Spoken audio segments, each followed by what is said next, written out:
Let's explore further into the world of knots with the knot of the week. This week, we're going to have a look at the Tautline Hitch.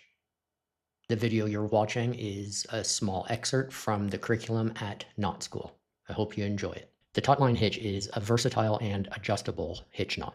It's primarily used for creating tension in a line, making it invaluable for various outdoor and rigging applications.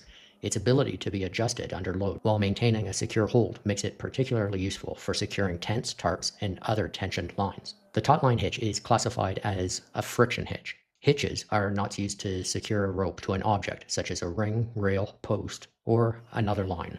And friction hitches rely on friction to maintain their hold. The tautline hitch is also sometimes referred to as the midshipman's hitch or the rolling hitch. However, these two names refer to different specific knots, and the tautline is a more accurate name in modern settings.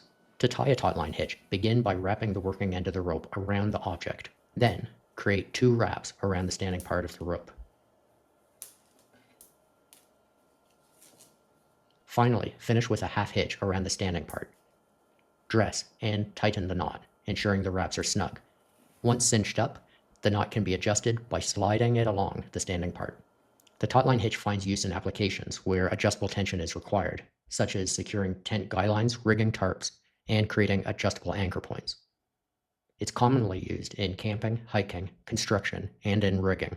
The tautline hitch performs well with various rope materials, but its holding power is crucial when used with synthetic ropes, which are often used in outdoor applications.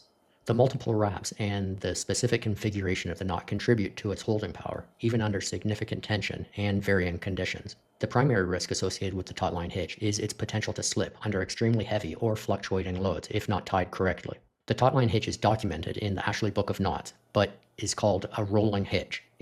It can be found as knot number 1856.